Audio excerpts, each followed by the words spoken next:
Hi, my name is Michael Babish. I'm a DP in the Midwest. I'm based just a mile north of Detroit, in East Point, Michigan. I'm on 9 Mile, and 8 Mile is the border.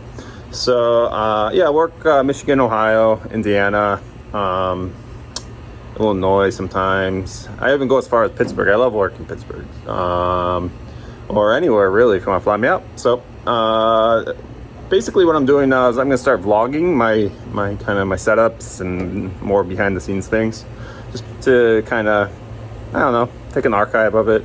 Some other guys do this. I'm really inspired by what they do. So this might help other camera operators. It's also a good way to kind of show how I work. It's also a good way to market. So, and create discussion too about gear and everything like that. So we have a out-of-state producer coming in town for a single-person interview. It's just gonna be a crew of 2, me and a sound tech, single camera, and he asked for a little bit more extra lighting horsepower. And I've been so fortunate to work with a gaffer. So when I do solo shooters, I usually bring like a very simple, like 3-person interview kit. But this one, we got some bigger fixtures to accommodate a little bit more stylized look in an unknown situation, which is the house. So we got the Aputure 600D and a few 300Ds, well, Nanlight's version of the 300D, and my usual interview kit. I got some goodies that I want to test out prior. I invested in some magic cloth and some more diffusion, and the 600D is kind of a new tool to me, so I just want to make sure to fire it up and take a meter reading and make sure it does what I want it to do, and my other lights can work with it. So that's kind of the goal today, is to kind of just do a mock interview setting to test my diffusion and make sure. Well, another thing too is, since I'm working solo, I don't want to bring anything more than I have to bring, because I don't have the hands. So we're going to just do kind of a simple setup, so I know exactly what C-stands I can bring and light stands and such. So that's kind of the goal right now. I'm working out of the garage because we're down a car. My wife has my work vehicle. So yeah, her car flooded in the crazy rain, so we're accommodating for that. So I usually work out of storage in my office, which is 5 minutes drive, but a 30-minute walk. Well, I don't know, probably 17-minute walk. Yeah, I don't know. I don't know how slow a walker I am, but long story short, I'm working out of my garage today, and the garage is kind of a mess. Apologize ahead of time, but if I can make this garage look beautiful, then I can make a wonderful upscale house in Detroit look beautiful. So that's the goal. Here is basically all of my G&E kit. A mixed set of C-stands. One mistake I kind of made early in my career is I would just buy C-stands as they come on sale, and light stands with an Avenger in there. Some off-brand Flashpoint, which is the Adorama brand, Impact, and some other Avenger ones. And there's some Matthews gear in there too, but I really regret just not buying Matthews right off the bat. You know, C-stands are the kind of thing that once you start working with, you understand why the name brand ones are worth it, because it's safety equipment. It's you want to make those decisions based on safety and reliability, more so than cheapness. Not saying that this stuff's unsafe. I totally trust this. But sometimes the Flashpoint stands, I've had those bases break on me, have to be repaired, and they're just heavier too. And heavier isn't necessarily better when it comes to high quality steel. They cheap out on the parts, and you know it. And you do have to keep your guard up with these little knobs and stuff. I think this is an off-brand one. You just have to keep an eye on what kind of weight load you're doing. So whenever I put something heavy, I reach for the Matthews stuff, and I use the other ones just for like flags and whatnot. Then we have, this is actually a tripod. I don't know why I have it there. That's an off-brand light dome that I don't really use too much. or lantern by Newer. I had to make some modifications to fit on the Aputure lights, but I've used this in a pinch. I just grabbed it. And this is my Aputure kit. Usually I just bring that to gigs, which I'm lighting myself. This is just 3 120Ds in a kit. It's enough for a simple 3-point lighting for a solo operator. And back in college when I worked out of a Lowell kit, they had an awesome light kit that had stands and everything in them. And I kind of use that as influence for this build, or this case. Because I love the idea of just having every stand, every power cord, everything you need in a single case. Much like the old Lowell kits. However, those just don't really exist anymore. Until now. So those are the 3 fixtures. Those are 120D Mark IIs. Here are the transformer, the power unit, whatever. Control box. Cabling for it, some CTO, and some more cables down there. I keep in here 2 of these socks. I don't know what they're called. Space lights, that's what they're called. Which are really handy when you're in a pinch. So I can't fit a softbox in there, but these can be used as a softbox if you just don't have the time to build one. And then I have these stands I really like by Impact, which is the B&H off-brand, or brand or whatever. I call it off-brand because a lot of times they emulate other companies' stuff and throw their own label on it, but I love these stands. These are really, really, really great for the cost, for the weight load that these provide. So much so that they're perfect for the weight load that you put on these. And I couldn't fit 3 in them, so I have my old Lowell stand in here. And it gets me a little nervous putting a light onto that one of this weight. But you can do it as long as you're not doing anything crazy with it. If it's just for fill or just in the corner, it gets the job done. These are fantastic stands too. They're worth their weight in gold. And then I got the filter holder, as well as 3 cones. So this kind of is my basic interview light kit that I bring usually for solo shooter jobs. However, we're lighting a whole house, so this will not be able to do that. This is barely enough for a conference room, to be honest. I usually, if I'm lighting a conference area, I usually bring at least 2 more fixtures at a minimum to round this out. But this is a great way to get started. And the SKB case, really happy with this case. It costs like something like $600 for this case or something. It has the think tank interior. There you go, upside down, whatever. Super happy with that kit for what it is. Then I kind of bought into the Scrim Gym. Not Scrim Gym. The Westcott, yeah, Scrim Gym? Yeah, this is the DP kit. This is the one that breaks down really small. It's a 4x4. It has a 4x8 floppy in there and some diffusion options. And then I bought a 4x4 to supplement it. So it's nice. It doesn't get out much, to be honest, the type of work I do. But it's just nice to have a traditional Scrim Gym. Good for exteriors too. I used to bring it also. I have Ultra Bounce in it in the Scrim Gym, so I can get away with not bringing my foam core, which I have a little bit from Home Depot. There's a shiny board on that side, and the white is on the other. So the foam core just barely fits in my Subaru. Oh, that's another thing too. I work out of a Subaru still, so things like big items like foam core just don't really fit in my vehicle. So I can have Ultra Bounce in there and sort of accomplish what a foam core does without having to lug out foam core to set. And then in here, I work with another DP who swears by the nan light fixtures, and Mike Rizzo, shout out to him. And let me go ahead, sneak back there. So there was a flash sale, and I knew I needed some bigger fixtures in my kit, so I bought a few of these 300 units. Oh yeah, so this case, this is a real cheap soft case, but it's big, and that's why I like it.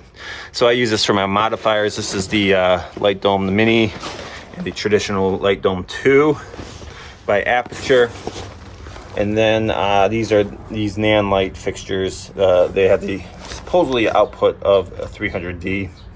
And they're actually kind of softer because it's not a cob source. There's a bunch of LED little lights in there.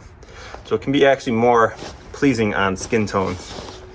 The only thing that stinks about them though is they're not battery option. You have no battery option on them. And the fan noise is a little bit on the noisier side. And I have Fresnel in there with barn doors by Nan Light. Really like that kit. And a few newer panels, which I was turned on by another vlogger out there in vlogger space. Picked them up. They haven't seen a job yet, but I'm starting to pack them. I bought them for their size and their output ratio, if you're in a pinch. And moving on over here, we have, this is a brand new purchase for me for this specific gig actually. I'm always running into lamps on set, especially for filming houses. So went ahead and purchased these Aputure battery powered LED lamps so I can have a little bit more control. My thought process is I'm all daylight. You know, I have no bicolor lamps. So if I'm in a scenario where I have to match, then I can at least swap out some tungsten bulbs and get them a little bit closer to daylight so it doesn't look too weird. That was kind of my thought process for this.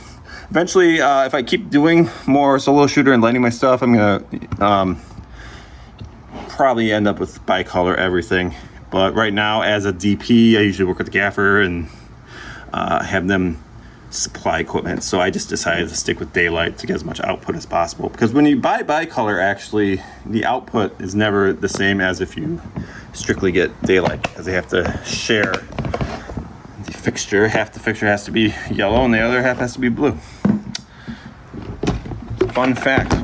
Well, these were, I didn't know if this guy needed me to mail him a drive, so I picked up a few of these cases for hard drives. The 1040 is pretty cool. I think I bought two because I didn't know which one would fit in a prepaid mailer. A lot of producers need you to overnight them, but if they're cool with the post office, these fit in a padded envelope, so it costs like $9 to just ship. So what I do is, if we didn't really have that conversation before and they're like, oh, I didn't bring a hard drive, I usually just print out ahead of time a prepaid envelope or a prepaid label, and I pack it in here, and I give this to the producer, and I say, when you're done with it, just drop it off in any post office box and it'll get back to me. And it only costs me $9. If they don't send it back to me, I bill them. So both these fit in a padded flat rate envelope, which is why I purchased it. $9, you can ship it anywhere in the United States. You can just send it to Puerto Rico. Pretty cool. And then this is just since I'm vlogging more, this is kind of a tripod that's camera friendly or phone friendly. I can fit my iPhone on and do time lapses and stuff. So I grabbed that since that's what I'm doing more. All right, so this is my grip truck. This is just clamps. It's kind of a catch-all. Knee pads, because I'm getting old. Just all sorts of clamps, little things I know that will come in handy for basic solo shooter type of work. All stored in this roller case, just for safety and convenience. And then we have here the Aputure 600D. I found a way to pack it in a way where I can keep the Fresnel and the what do you call it, the barn doors, all in the same kit. It took me like 2 hours to figure out, and it barely fits, so I'm not even gonna open it up because it's gonna be a pain to repack.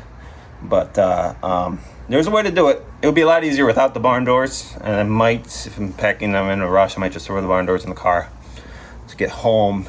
But the Fresnel fits nicely in there too. If you don't pack the Fresnel and the barn doors, you can fit like 2 more fixtures in there if you like smaller LS 200s or whatever. Maybe those new Amarans or whatever, those little small lights that have big punch. You can get a three lights in there if you really want to. However, you won't be able to fit stands. You need that case if you want to fit stands. And then lastly, this is the Kupo flag kit. Here, the 24x36. I threw a black flag in there, and I also have a frame in there, a 24x36 frame that's empty, which I skin with CTO when I use it for larger fixtures. And that's basically my grip stuff. And I kind of label this as a quarter-ton truck, I guess is the term that I've been using lately. It's pretty far away from a half-ton. I have a few combos on the way. Actually, they should arrive tomorrow. But this is basically suited for real, like basically interviews with a little bit of extra punch. Oh, another thing too, I have the Avenger boom arm in there. I'll build that later. That comes in handy quite a bit. All right, so this is what I'm working with. It's my garage. I'm going to try to key from right over there-ish, maybe a little bit more distance. And I'll tuck that chair. Actually, I'll do that right now. Tuck that chair right there. Now, ordinarily, if I came on the site and this was handed to me, I would want to just use that natural light. But I'm going to pretend that that's more of a burden and needs to be addressed rather than utilized. So I'm going to flag it and just work from there. So yeah, this is without lighting. Pretty ugly. We're gonna give that a shot. Oh, and I did get a WAG flag that just arrived, which, pardon my mess, my strollers. Here's the WAG flag. I got a magic cloth in a 6x6. It is brand new. Cost a little bit, but it's something that I've been reaching for quite a bit when I work with others. So I'm like, I don't have any magic cloth. I don't want to get a traditional 6x6 because that means I have to start building 6x6s. So I went ahead with the WAG flag, and I made the mistake. If you buy WAG flags, don't forget to buy a WAG flag case. I didn't think that one out because I'm an idiot. So there it is. The whole concept is it's 6x6 kind of rolled up, and you just kind of pinch it, bite it, whatever the real grips are calling it, on a stand, and you can just furl it out like a flag and accomplish the same thing as a 6x6, but you don't get the direction or anything. But for solo shooting, these are pretty cool if you wanted to work with larger diffusion sources. I was turned on by them by, again, Mike Rizzo, who I've been shooting with. He has a set of 3 of these. So I'm like, all right, I need to get one of these. But yeah, if you're like me and you start buying WAG flags, buy a bag, because that's my bag right now. Not the most professional looking thing to bring on set. Alright, yeah, so like I said, the whole goal of this is to test out some new hardware in a controlled setting so I can be ready to go. I just wanted to see what the 600D output is with this diffusion, and just kind of make sure that all my grip is in good order, because I've been moving things around to the storage unit and stuff.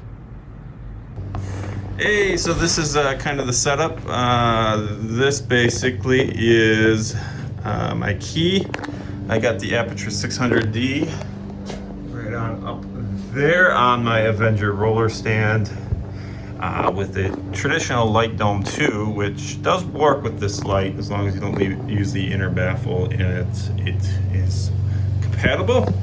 And the reason why I went with this instead of a, I'd love to get that wag flag in there, but I think I'm gonna stick with keeping it simple with the light dome, strictly because I want to be able to put a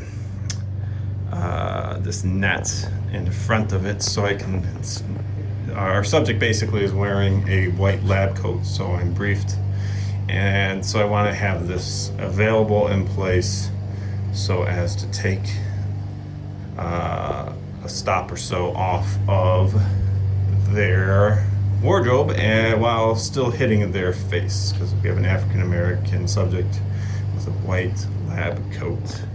So that's what we're gonna probably do for our key. If we're not getting the softness that we want, I'll fly in some more diffusion. We can book light it, but that's what we're gonna start with at least.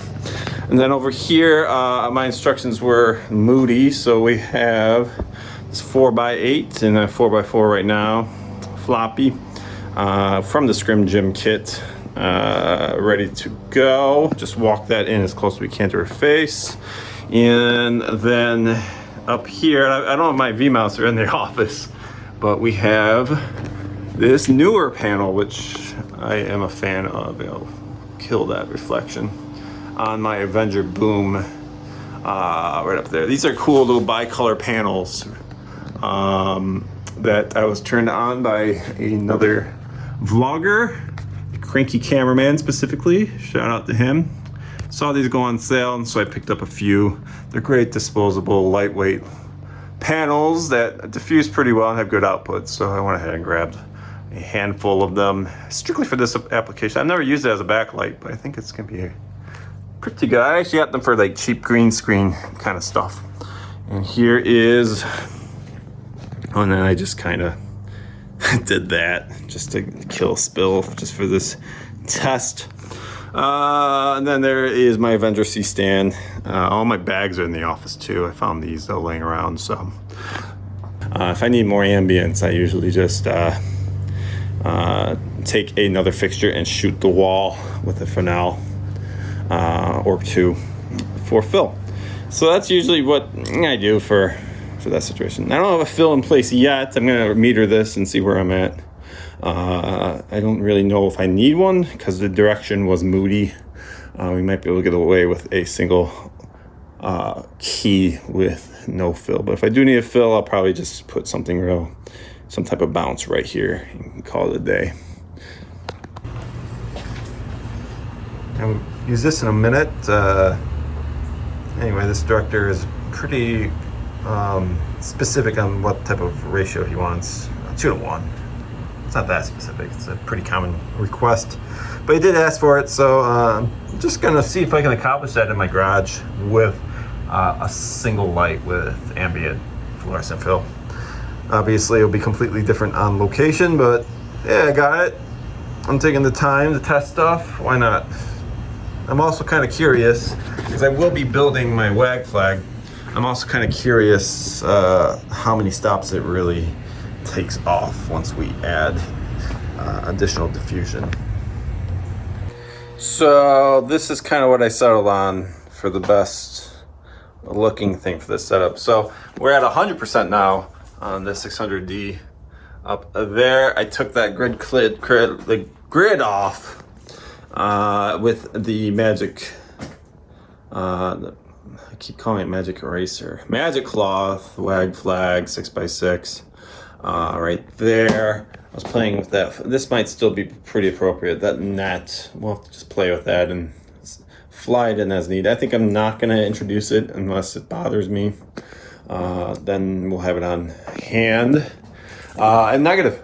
And of course my wonderful boomed panel up there. Oops. Yeah, that I couldn't really test out. Right by the boomed panel, by the boom box. Anyway, this is pretty cool. I really love Magic Cloth. I love that wag flag. It's already paid for itself in making me happy. So we'll go with that, and if we need more fill, we'll just put like a bounce here and try to borrow it from there, and if not, then we'll put a light on the ground, the fixture, and just kind of hit it. And then if we need more ambience, I will throw a Fresnel on something and hit a corner. That will be the game plan going into the shoot. This haphazard mess is all called planning for the unknowns, because I don't have a location scout on this. I have a few photos. It's just like an old Detroit style home. And here's just kind of a selfie with my iPhone in place. There's no backlight in this. This is just a single light actually that's doing all this. And I'm just doing this to learn my own tools, my own diffusion. The background spill is quite intense. You can really see those coolers pop in my messy garage, but I like where it gets me. All right, I'm at the office now. Here's my RED kit. So I got the RED VRAPTOR, Komodo as a B cam, some bricks, some cables, handles in there, 2 monitors, a Cine 7 and a Shinobi SDI, some tools, some more cables and stuff, card reader. Up here I got my cards, more cables, and that stuff, long stuff, I like to call it. And then back here I got sun hoods. I usually keep a color chart in there too. So that's pretty cool. This is a carry-on ready kit, which is really neat. 2 reds in a carry-on luggage. This is pretty much our rig for this single camera shoot, using the RED VRAPTOR with my Zeiss primes. I've got kind of a mixed set of CP2s and ZF2s, which works well for me. I had strictly ZF2s, but I hated my 50mm, and I realized the CP2 is just a lot better in that focal range for me. And usually I run a 7-inch Cine 7 up here, which I really enjoy, but I really just want some redundancy because ProRes just scares me. So we'll be running the Blackmagic up here, which will be recording to a separate SSD for 4K ProRes. So we will have UHD readout, which is 4K basically, in camera, which is nice because I can use the full sensor still without having to do a crop if we were shooting raw. And we have this as a backup because it's still a new camera to me. I've owned it for about 8 months now, and I'm still learning its limitations, and I'm just really worried about ProRes on RED, just because they're not designed for a compressed codec, they're designed for raw. And so I'm just using extra precaution. Will there be any issues? No, 99.9% chance there won't be, but I don't want to find out the hard way. Redundancy is always good. If I had a second camera, I wouldn't take such precaution, but I don't have a second camera on this one. Oh, and then we have audio. I decided to buy this rather than the one that RED supplies. I have a little breakout pin for that.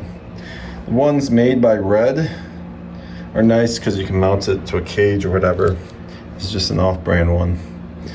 But I read that the RED ones, the connections are tight. People are getting their XLR cables stuck in them, so I went with the cheaper option. And this has been working really well for us. So yeah, don't mind my cable management. Oh, and then the battery packs I'm using are the Core SWX Nano. The 150s are key. You can use 98 watt hours on these, but the 150s have a 12 amp breakout instead of a 10 amp, which is the smaller one. And 10 amp will run, I have run into issues with the 10 amp when using it to power accessories. So this is our setup for tomorrow. I'll probably throw a matte box on or something, but just ran a test. It all looks good.